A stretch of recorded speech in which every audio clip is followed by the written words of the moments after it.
You are listening to Lighthearted, the official podcast of the United States Lighthouse Society. My name is Jeremy D'Entremont. Welcome. Today is June 8th, 2025, and this is episode 318 of Lighthearted. Back with me as co-host today, for the second episode lately, is Michelle Jewel Shaw, Chair of Friends of Portsmouth Harbor Lighthouses. Hi, Michelle. Hi, Jeremy, and hello to all of our listeners out there. It's really good to have you back as co-host for these two episodes. We kind of gave you a vacation from the podcast there for a few months. I know you've been super busy with your job as a special education teacher. Yes, it definitely has been a very, very busy year, but it's definitely also nice to be back recording podcasts with you, Jeremy. Well, you were one of the original co-hosts, so you'll always be a co-host of Lighthearted. So good to have you back. By the way, I was just reading an essay by a special education teacher about all the great things about the job. She wrote, quote, "As special education teachers, we have the good fortune of teaching some of the best kids at the school. Don't let the regular," and she put that in quotes, the word regular, "don't let the regular education teachers know that, though. They might try to take our jobs." Unquote. So I think you probably feel the same way, Michelle. Definitely. I love, special education students have a special place in my heart. And there's just no other feeling, than helping them be successful in things that they want to succeed at. So it's great. Yeah. What was it you were telling me about they're like Velcro students? Oh, yeah. So I've this group of students that I have this year, I've really created such a strong bond with, and it's going to be difficult to say goodbye to them in June. And a lot of them are always close by my side, no matter what time of the day. They're supposed to be in math class, and where can you find them? In Mrs. Shaw's classroom. So, there's the phrase that, teachers have Velcro students. And one of my students said that, no, we're not Velcro students. We're your super glue students. So, yeah, it's pretty funny. Well, that's so nice. Yeah. Again, people who've listened to the podcast since the beginning may remember that you got your teaching degree. I don't want to say late in life. That's not a good way to put it, but a little later than most people do. You raised your children, and so it's only been a few years that you've been teaching, right? Yep. This is my third year under my belt. I just renewed my teaching certification, and it no longer says my certificate no longer says new teacher, and now it says experienced educator. So, So that was exciting. So, yeah. That's impressive. Experienced educator. Yeah. Like so, on behalf of everybody, I just want to say thank you to you and to all the dedicated teachers out there. I feel that teachers never get enough credit. You really have one of the most important jobs in the world. And I know as you're saying, your students certainly love and appreciate you. So thank you so much for all that you do. Well, you're welcome. And thank you for noticing that. Last week was Teacher Appreciation Week. So that's kind of good timing. Yeah. Well, it should always be Teacher Appreciation Week. Yeah. So back to the podcast here. Today's a really special episode. For one thing, it's a discussion with two of my good friends in the world of Maine lighthouses, and also with another man who's a new good friend. And the discussion is about one of the most important things facing lighthouses today. Please help me introduce the conversation, Michelle. Sure, Jeremy. In January 2024, two powerful storms, just 3 days apart, struck northern New England, coinciding with the highest tide ever recorded in Portland, Maine, at 14.75 feet. The degree of damage was severe up and down the coast of Maine and New Hampshire, and about 1/3 of Maine's 66 historic lighthouse sites suffered significant damage. According to the Gulf of Maine Research Institute, the Gulf of Maine is warming 4 times faster than the average rate of heating across all the world's oceans. As the Gulf of Maine continues to warm, sea levels will rise due to thermal expansion. This will lead to more flooding events in coastal areas, especially when combined with higher tides and stronger storm surges, all as a result of climate change. The nonprofit American Lighthouse Foundation has formed a storm and mitigation response team that is dedicated to the development of a series of best practices that can help lighthouses become more resilient in the face of future storms. The effort has been boosted by the World Monuments Fund, which named Maine lighthouses to their 2025 watch list of places facing major challenges around the world. Today's conversation is with three members of the team. Bob Trapani Jr. is the Executive Director of the American Lighthouse Foundation. Ford Reiche is the President of the Presumscot Foundation, which owns Halfway Rock Lighthouse in Maine's Casco Bay. And David Pomerantz has a background that spans construction management, state and federal grant management, climate resilience, and emergency management. And he's also been a lighthouse volunteer at Race Point and Baker's Island in Massachusetts. So let's listen to our conversation now. I'm speaking this afternoon with three friends, and the three who are taking part in this discussion are all members of the American Lighthouse Foundation Resilience and Mitigation team. And we have Ford Reiche, who is the president of the Presumscot Foundation, which owns Halfway Rock Lighthouse, and is currently applying for the ownership of Little Mark Island Monument in Casco Bay, a really interesting structure. And we have David Pomerantz, who is again, also a member of this team and has a background in emergency management and climate resilience and mitigation. And also, David has been a longtime volunteer keeper at Race Point Lighthouse, which is under the American Lighthouse Foundation, and also at Baker's Island Light in Salem, Mass., two places that I really love. And my good friend Bob Trapani Jr., who is the executive director of the American Lighthouse Foundation and has really been a spearhead of this effort, this resilience and mitigation team. So Bob, Ford, and David, thanks so much for talking with me today. Oh, great to be here, Jeremy. Nice to be here with you, Jeremy. So it's a huge subject. Hard to know where to start, but I think maybe a good starting point would be the storms that happened a little over a year ago. January of last year, there were back-to-back storms that did tremendous damage on the coast of Maine, other places too, but particularly at light stations on the coast of Maine. So, Bob, I don't know if you want to start, maybe say, without getting into tremendous detail about every single one, but just kind of an overview of what happens at Maine's light stations in those storms. Oh, sure.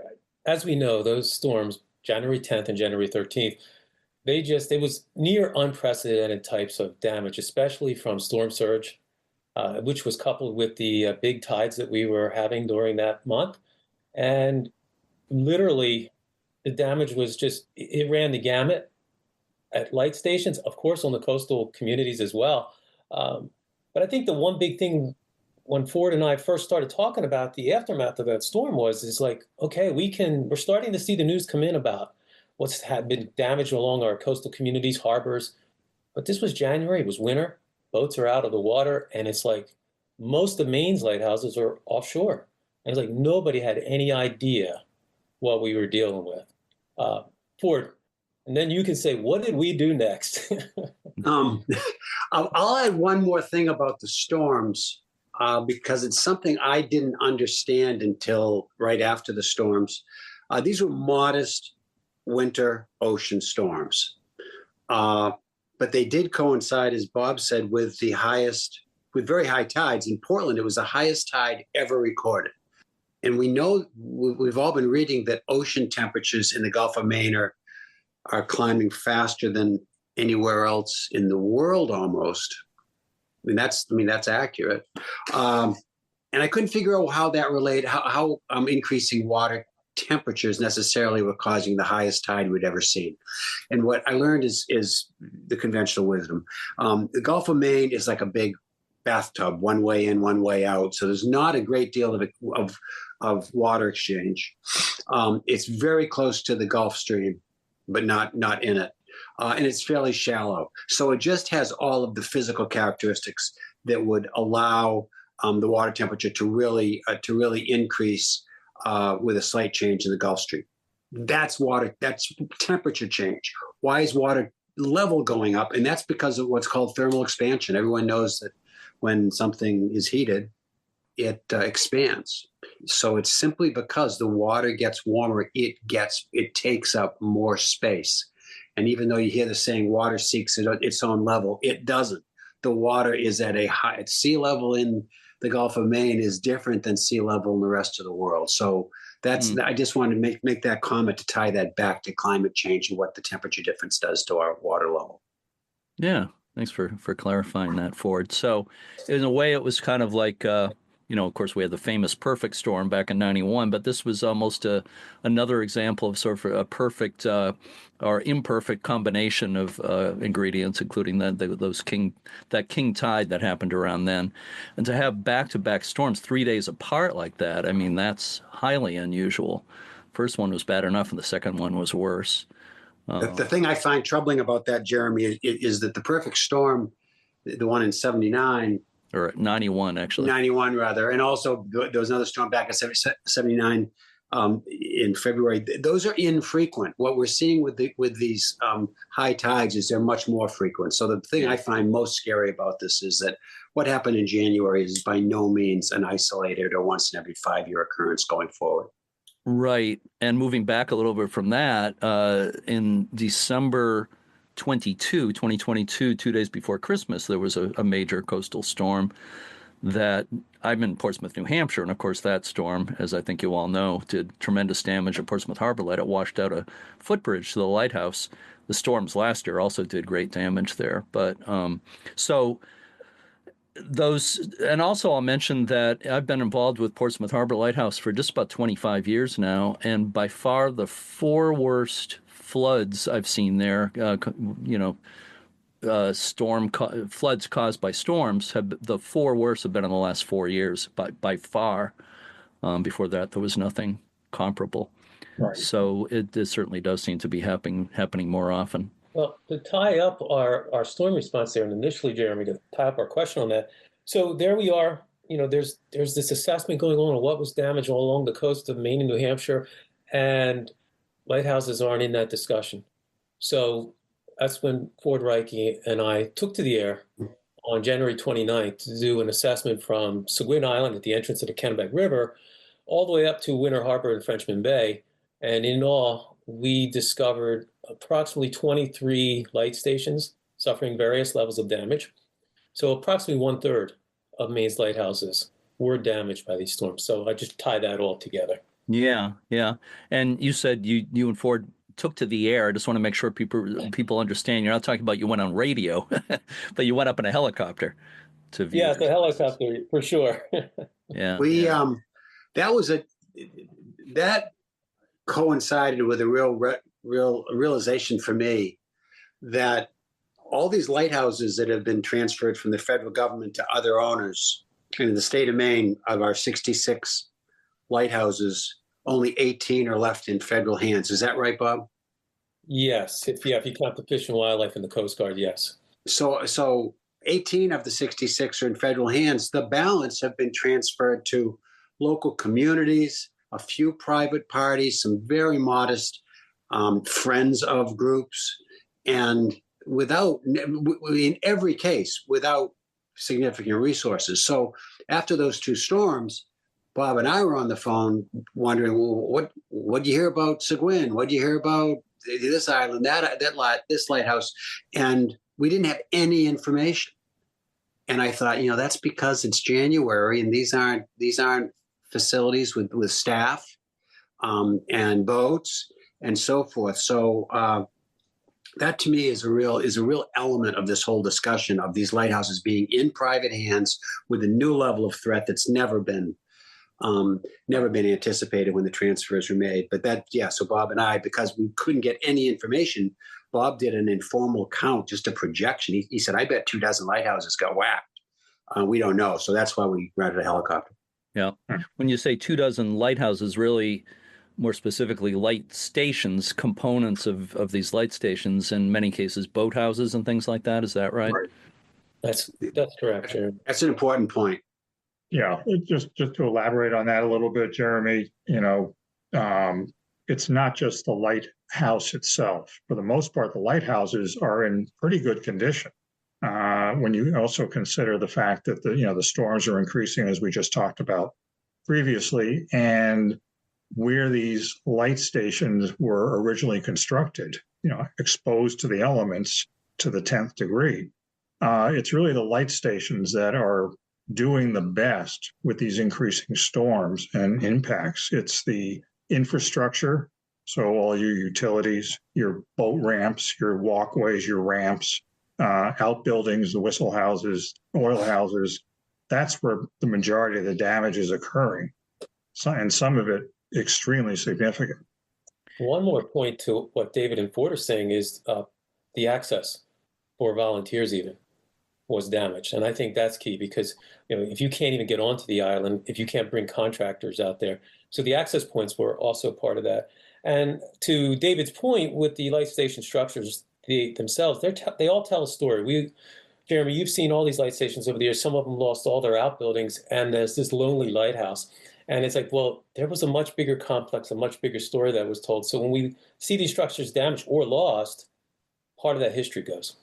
Lighthouses, light stations are very much on the front line of this battle, this ongoing battle. So it's obvious that they're that's part of why they're so threatened. But what makes lighthouses unique concerning mitigation efforts? One thing that makes them unique, I think you've touched on this, Jeremy. One thing that makes them unique in terms of harm is they were built in harm's way. I mean, what structures are in more dangerous spots than lighthouses? Something that, to answer your question specifically about what makes them unique with respect to mitigation efforts and even repairs, they're in remote spots, hard to get to. That's something that Dave or Bob can speak to. But the point I'd like to make is most of them are on the National Historic Register. They have, when a building is on the National Historic Register, in most cases and in all cases with lighthouses that I know of, you cannot modify the outside of the structure without federal government approval, which is usually delegated to the states from the Department of Interior to the State Historic Preservation Officer. You can't modify them without approval. And when you talk about mitigation, it's absolutely modification. It's storm shutters. It may be elevating the building, strapping the building down with cable ties. So this is an anomaly because when the historic preservation regulations were drafted, no one imagined the climate was going to change or that the rules of existence and engagement were going to change. So that's a challenge for operating under these federal historic preservation rules. And then you have dealing with your local code enforcement officer because you need building permits for this work. And it's on the shore, so every state has extensive regulations for doing anything near the shore. There also is a federal regulation that says that if a building in a flood zone is more than 50% damaged, it can't be rebuilt.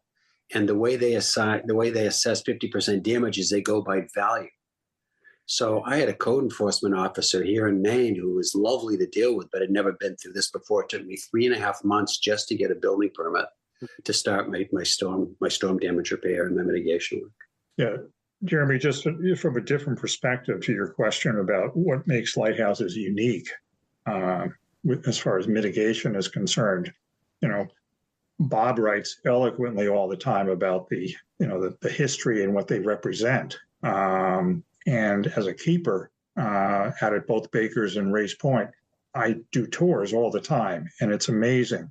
People come out regardless of their political, economic, social, geographic ilk, and they're just fascinated to go up in the tower and hear the history of what these stations, how they came about and what they are today. And then if they're still active aids to navigation, all the more reason to ensure that mitigation and resilience is done properly.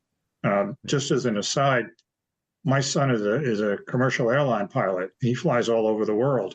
And even though with their high-tech technology and electronic equipment and satellite tracking data, more than I could ever imagine is crammed into those planes, they still look for lighthouses when they're coming in on approaches or flying over someplace at 4 o'clock in the morning.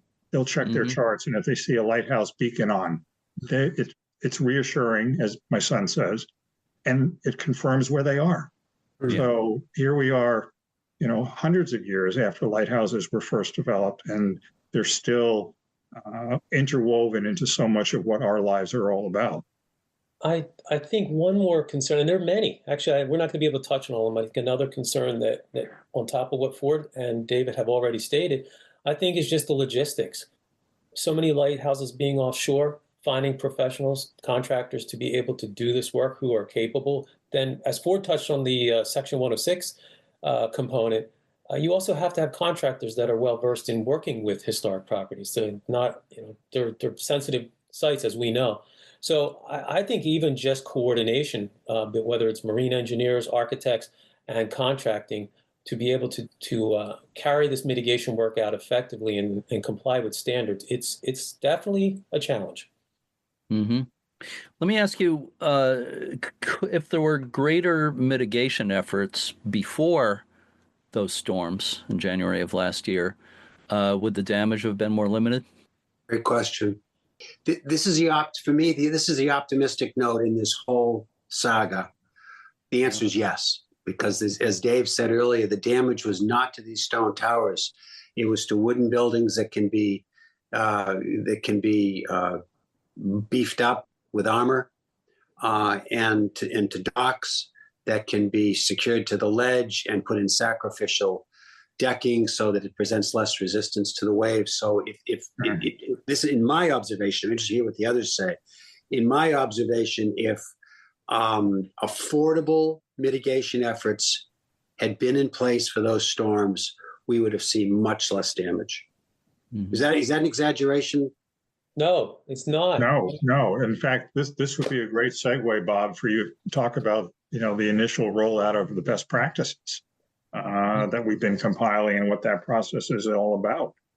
Yes, it would definitely have helped. I think on top of what Ford has stated already, I think in the lighthouse world, this is a great opportunity for us to reassess how we view our light stations. Oftentimes we leave structures like boathouses and oil houses and whistle houses more towards the back end of our restoration plans. We focus on the lighthouse and the keeper's house. Had we invested more resiliency, repaired foundations better, yes, we definitely could have mitigated a bunch of that harm that we saw happen. So now that's not addressing the rising sea levels, but in terms of the storm surge and how it was able to move some of these structures, yes, definitely we could have improved on that. Right.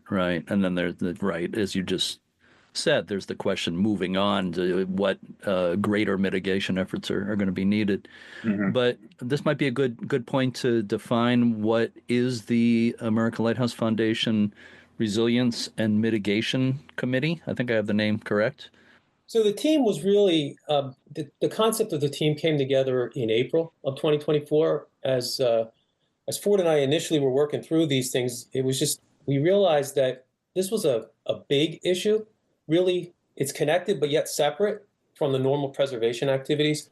And so the concept was, okay, let's form a team that can actually address this, dedicate itself to that. Give you an example. A lot of what we heard initially, right out of the gate in the aftermath of the storm, was people really just didn't know where to go and what to look for. And so the way we view the team is that it's more of a compass. It's like a compass. It's going to be able to point people in the right directions towards solutions. The other thing the team is doing is, along the way, we're going to create a roadmap of how to address it, where to go, so that the stewards coming behind us will be able to know, hey, this is what happened, this is how we addressed it. That doesn't mean things won't change, but right now, after the January storms, there was none of that in place for the Maine Lighthouse community or really the National Lighthouse community. There just isn't. So the opportunity was there, and that's really the impetus for the team to come about. Is there a eventual aim or goal or goals the committee is aiming towards? Yeah, so I'll start with this because I could take up a long time, and I don't want to do that. So basically, what the team decided to do offset was take the information that we were gathering and really come up with an easy approach to best practices that the average lighthouse group could take, whether they be modest or higher priced, what have you. In the meantime, the committee is still talking to policymakers, SHPO, people who are in the marine engineering field, and what we're doing is we're compiling information. And then in conjunction with what the team is doing, and we'll get to this later, but I'll just throw it in here, in connection to the World Monuments Fund and Maine's lighthouses on the watch list, there's going to be case studies. So the data and research collected from the 8 case studies will be added to what the team is doing from a survey perspective, an assessment. So together, there's going to be a lot of information to be gleaned. This is going to take a little bit of time. I mean, I know we're a year out already from the storms, but the data collection is a process. So we're going to just implement that as we go along the way. Speaking more to your 2 questions back, and that was about the formulation of the mitigation team and the benefit of it. The disciplines that are represented on that team, emergency response, structural engineer, marine contractor, owners, certainly FEMA, 2 FEMA experts, lighthouse technicians, covers a lot of the people who have hands-on responsibility for these problems. And I think that's an opportunity to bring together more expertise than is going to be done by any government agency. And, already when we talk to FEMA or state agencies, they're very interested to see this work product. How many people on the committee at this point? And part 2 of that question is, I imagine it sounds like there's a lot of people who aren't maybe officially on the committee, but are still, have some input, involvement with it as well. Well, there's eight people on the committee, and David, you can speak to that as far as how we're trying to bring in other experts in this too as well. So they're not active on the committee, but right. So one of the things that the committee has done or is doing, Jeremy, is looking for expertise that covers a whole range of topics that are relevant to what the work of the committee is. So as an example, we have invited and had people on our Zoom calls to talk about everything from historic preservation in Maine and what those programs are like. We've talked with some engineering people that are actually, on the water every day and explaining to us, what the issues are from their perspective. So that's the role of the team, both internally and what we see as far as helping not just the stewards that are out there, but also, public and private groups, state and federal agencies, is advocacy and education as well. So we may do things such as craft articles that we posted on the ALF site. We may be looking at we talk about emergency management, there's the planning and there's the response piece. I think it would be very helpful in conversations I've had with some of these stewards in the Portland area to talk about pre-planning, doing assessments of their properties. How do you do that? Look at emergency planning, even if it means having some sheets of plywood in the keeper's house. So if the storm does roll through, the storm surge can quickly be addressed by covering up areas where it might have breached the building and prevent larger and more costly damage. So there's a lot of different avenues. We're still learning as we go, almost 1 year into this committee. It's a great group of people, really diverse backgrounds, but we're all linked by that desire to really protect these historic resources going forward. I will say one thing. I do agree with what Ford said in just a little bit earlier about how this team is, in a way, really better positioned than the government to help. Because I can speak, when you look at FEMA and that is there to help you, but I mean, it's just like for the average person, it's a very daunting experience. And I think what this team will be able to do is distill down what in a practical way, from practical experience, be able to help others enter those processes, which they will enter, but do so with a little bit more confidence, a little bit more knowledge, a little bit more understanding of it from a layman's perspective and how it does practically tie into lighthouses. And again, without getting deeply at all into the politics of the matter, there is the present climate of federal government not being involved in climate change mitigation whatsoever. So maybe somebody's got to do it. So I'm glad. Yeah, moving ahead in spite of the government. Right. Yeah. Yeah. So, Bob, a few minutes ago, you mentioned the World Monuments Fund. Tell me about the listing on the watch list, the inclusion on the watch list of Maine's lighthouses. Tell me what that's all about. Oh, I'm happy to, Jeremy. It's actually a cool story. Uh, as we talked about earlier, Ford and I originally, we were just talking to all kinds of people about this. So one of our meetings was with Sarah Bronin, who was the Senate-appointed chair for the Advisory Council on Historic Preservation in Washington, D.C. And we met with her to talk about this plight on lighthouses, which she actually had an interest in because she actually wrote a climate article earlier in The Hill that was talking about the Pemmican Point damage. So that was really cool. We connected on that. Anyway, during the conversation, she provided some wonderful guidance. And one of the advice was, why don't you nominate Maine's lighthouses to the World Monuments Fund? And so, Ford, I'm going to take it from there. I will. And also, so Sarah Bronin, I'm going to back up a little bit too. We really, I think, did an effective job of getting the word out after these storms. After we figure out, what is the story to be told here, and how do we want help? We tried very hard to get the word out, and there were newspaper stories that we helped to write, magazine article, TV presentations. We nominated all of Maine's lighthouses at the state level with an organization called Maine Preservation, and got all of Maine's lighthouses named to their most endangered list because of climate change. And we made our way to the woman who's the chair of the Congressional Advisory Committee on Historic Preservation. And this is the long-standing committee that advises the White House, maybe different White Houses, but the White House and Congress on historic preservation. So we're on the phone with Sarah Bronin, who's the chair, and she heard the stories Bob said, and she said, you should nominate this to the World Monuments Fund watch list. So it is, the World Monuments Fund has been around since 1986. It is very rare that they name endangered historic treasures which are in the United States. But every 2 years, they receive nominations, usually about 200 or 225 per year. And with the help of Maine Preservation, we submitted Maine lighthouses as a group because of the threat to climate change. And we were selected. First time ever for the state of Maine, first time ever for any lighthouse, of course. That brings a modest amount of money, I think, directly from the World Monuments Fund.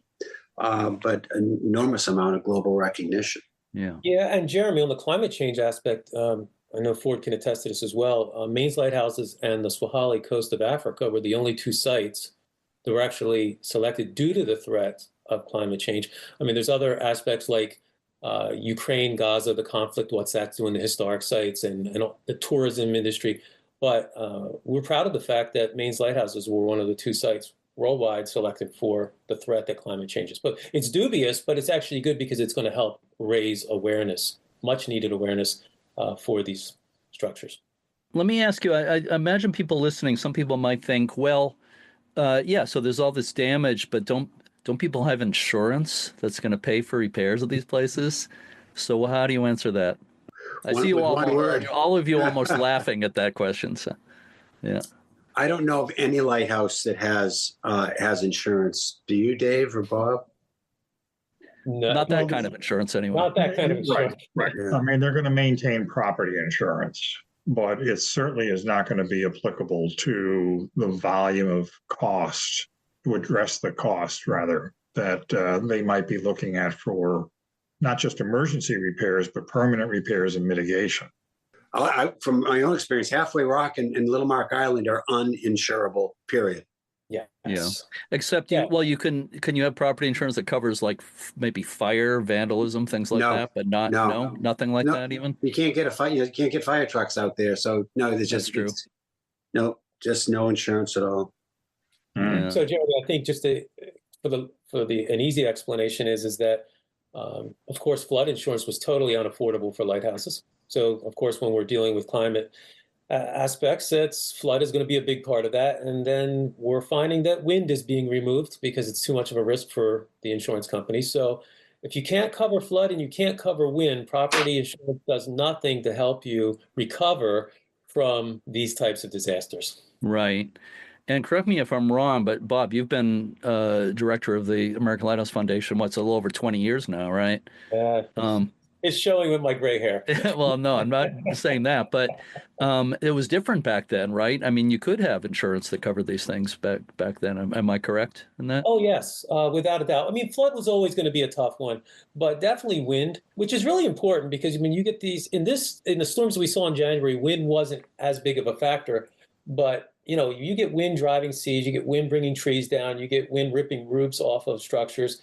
It real fast becomes a problem. But yeah, this is really, I think, Jeremy, I won't speak across the board, but I think that storms of 22 and others and other losses prior, the insurance companies as of 23 started to take a very different look at wind exposure.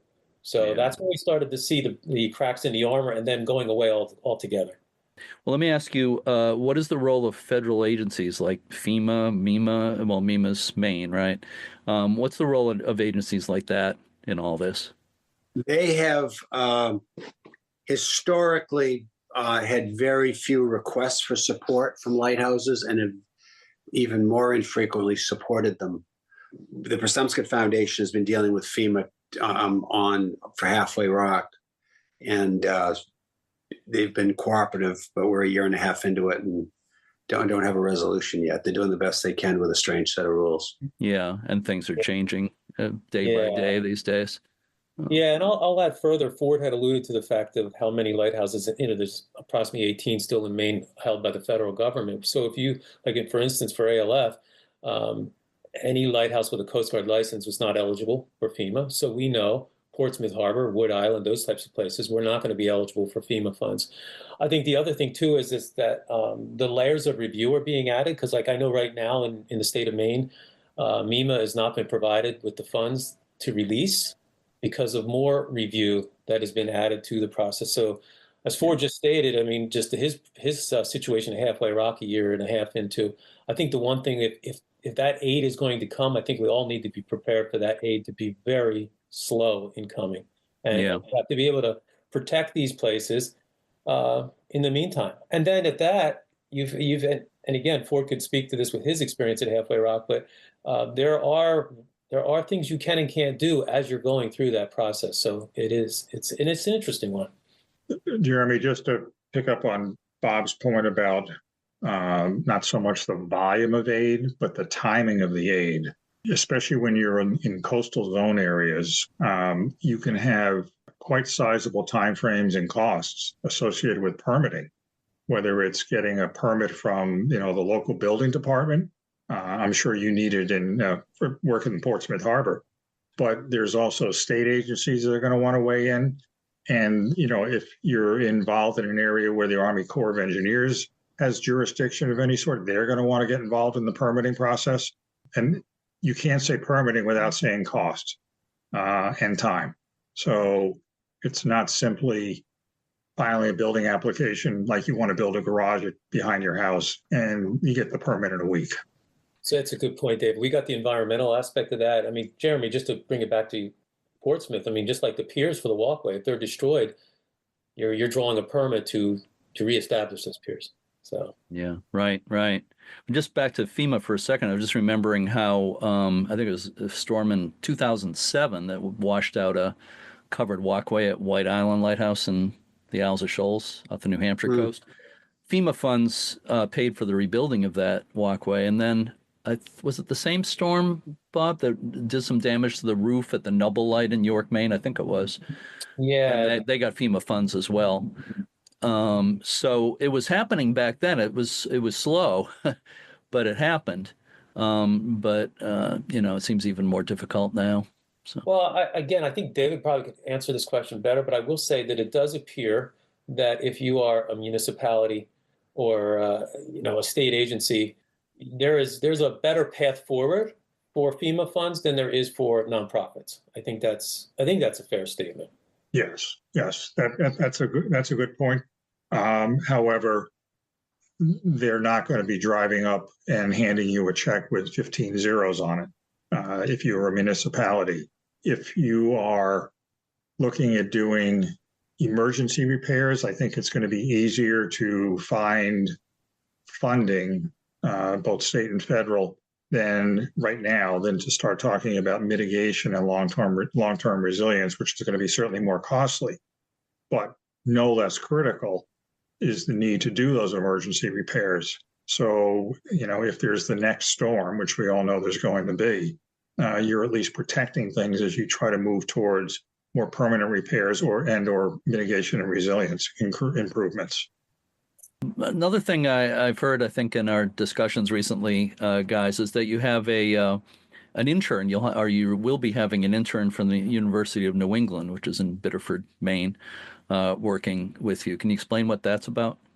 Yes, the University of New England has a nationally prominent marine sciences program, and so we have an intern from their student body to help with the work for the World Monuments Fund survey. So being named to the World Monuments Fund watch list comes with the responsibility to put together a plan to assess what your threat was, what the impact of your particular ice threat amounted to, and how to perhaps prevent it in the future. And it's a great opportunity, Jeremy. I mean, it's part of the Sustainability Fellowship Program for UNE.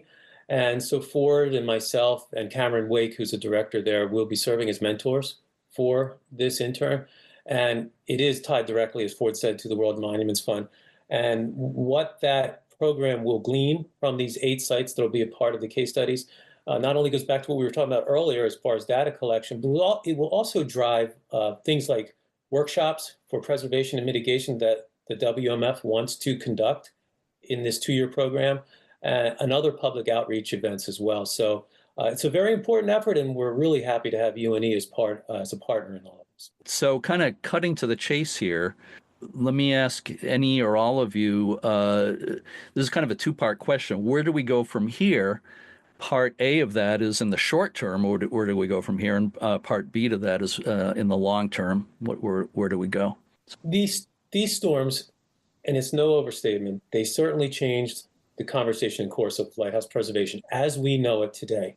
And I think what it pointed out to us is that we have heard a lot about climate change, but are we listening to that plight that is facing these light stations? And I think that is the part in the short term. It's a combination of enacting affordable measures that can help our light stations, but also being able to educate and raise awareness, because this takes a team. Really the importance and the urgency of both the short term and the long term. So what we do in the short term is extremely important because it sets the tone. And then where we go from there, yes, a lot of these constructs are going to take some time to build, but if we can kick this off with enthusiasm, like I believe we have, I think that's definitely going to help the success of the long term. I'll just build a little bit on what Bob said, and that is, if you look at a lot of the light stations that have been transferred, you have these nonprofits, small groups of people. They may not have the expertise to try to figure out both emergency planning and then mitigation and resilience efforts. And it's no different on the municipal side. If there are light stations that are owned by municipalities, and then they may have a memorandum of agreement with nonprofits to maintain them and run them and do tours, even the municipalities, having worked long-term in local government, they don't know what they should really be doing. There's so many things that need to be addressed that our role can certainly be one of education, presenting information, developing these case studies on best practices, helping these nonprofit stewards at least take those first steps with the emergency planning to hopefully minimize the damage from the next storms, as well as know what they can start to think about doing on the mitigation and improving for increasing resilience side as well. My concern that the storms we had last year are going to be repeated next year, in 3 years after that, and 5 years from now. We're just going to be in this cycle, and here we are a year and a half after those last storms. Many of the lighthouses that were damaged have not been repaired. I don't think any of them have been completely repaired or fully mitigated for what's coming next. So, and as David just said, regulations aren't catching up. Money hasn't caught up. So, we can't get too many storms behind here before we have a real problem on our hands. Yeah. You kind of, almost answers, I was thinking of asking one more question, okay? I will go ahead and ask, and it's for bonus points, okay? And I'll toss it up in the air and any of you can grab it. And again, maybe you'd already answered it, Ford, but how do you feel moving forward? Are you optimistic or not about the future of our Maine lighthouses against these forces? Well, I think, I'll take a shot at it. Am I optimistic? Yes, but also realistic. I will say that me personally, I dread the thought of the possibility of losing certain light stations or structures, but these things may happen, and I think we have to be prepared for that. But at the same time, I believe in the power of what people can do who come together, and what we think may be impossible today may not be quite as impossible tomorrow. And, if you look at climate change as a storm, so to speak, unto itself, we need to be the light in that storm. And that doesn't mean we're not going to have challenges, or we might even fail at spots along the way. But even if we fail, we're going to be learning. And I think some of the life's best learning is even in failing. So I don't even look at failure as a bad thing. I look at it as another opportunity. And in the end, if we're successful in safeguarding as much as possible of our historic light station fabric, that's what this is all about. I'm generally optimistic. I think you do need to be realistic. We will, and our own SHPO, our own State Historic Preservation Officer, shared with us very early in the process after those storms that the day may come that you need to make decisions on which survive and which don't. But I think most of these structures will survive. I think the ancillary structures, the boathouses, the docks, the outbuildings are definitely in danger. But these lighthouses are mostly stone, and they are on the Maine rock-bound coast. If we had a lot of erosion problems along the Maine coast, this would be much, much more threatening. But that's for the most, with 2 or 3 exceptions, that's not the case. Right. Yeah. If we had sandy cliffs like on Cape Cod or someplace like that, we'd be talking about possibility of moving a bunch of them probably, which we haven't discussed that at all, but that enters into the conversation eventually. But maybe in part 2 we can talk about that. Yeah, sure. David, anything you want to add to what? Just to am I optimistic? Yes, and realistic? Yes. I have always felt, because I grew up with the Fire Island Lighthouse across the bay from the village I grew up in Long Island, as a beacon for me. And I see it, I mentioned this before, I see it all the time when I'm out at Race Point and Baker's Island, how people come to the island and come to Race Point, and what the light stations mean to them and how they affect them. And I'm a firm believer that resilience for the light stations, making people see or helping people see how that impacts them and that makes them feel, we can expand that to look at climate change beyond the light stations. David and Ford and Bob, thank you so much. This is I'd say I feel a little more optimistic than I did maybe an hour ago. So, and as you kind of touched on, Bob, I see you guys as lights in the storm. The committee is very much a light in the storm as we move forward. So thank you on behalf of Lighthouse fans and just people who love the New England coast and our coastlines in general. Just thank you for the work you're doing. I think it's really important. Maybe we can do a part 2 sometime moving forward, catching up on the progress of the committee and all that's happening. But I'll also mention Ford and Bob. Of course, you've been on the podcast a number of times. You guys are veterans, but I just want to welcome you to the lighthearted family as well, David. So thank you. You're welcome. Thank you all so much. It was great talking with you. Thanks for all you do, Jeremy. Yeah, thank you for amplifying this, Jeremy. It's important. Yes. That's part of what we're talking about. So we appreciate you spreading the word.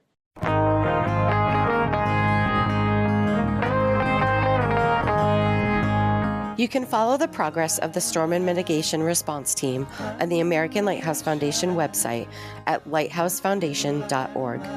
It didn't come up much in this discussion, Michelle, because the discussion was about Maine lighthouses, but Portsmouth Harbor Lighthouse here in New Hampshire took a huge beating in those storms last year.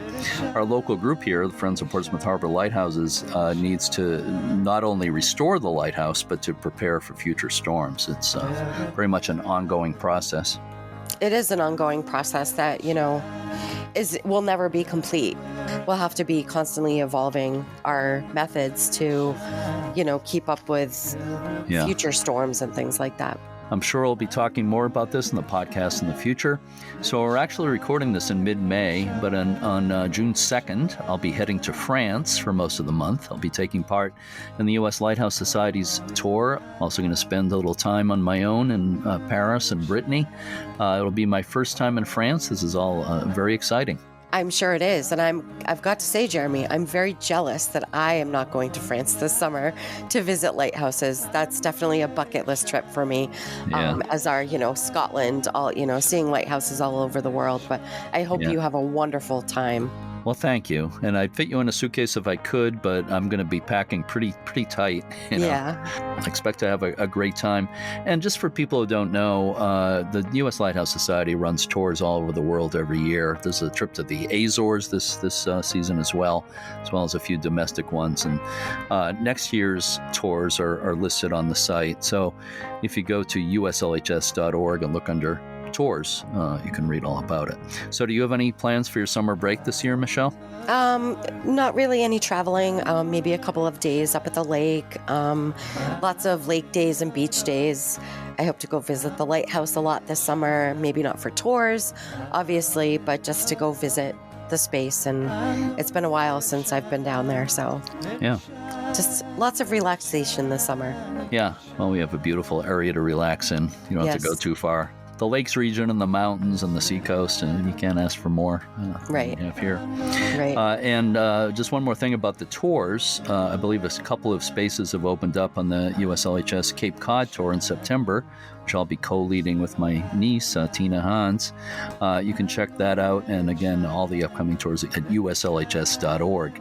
And while you're on the site, you can read about preservation grants, the research catalog, the quarterly journal, and all the things the Society offers. If you listen to us on Apple Podcasts, please rate and review us. Michelle, thank you again so much for co-hosting these last two episodes. You're welcome, and thank you for having me. We will have a special Lighthearted Light episode next week, and 2 weeks from now, we'll have an episode that's all about memories of Simone Ponsart Roberts and her two daughters of the guests. Simone was a lighthouse keeper's daughter. I was very fortunate to have the opportunity to help her publish a book about her family's years at lighthouses. So that's going to be a very special episode.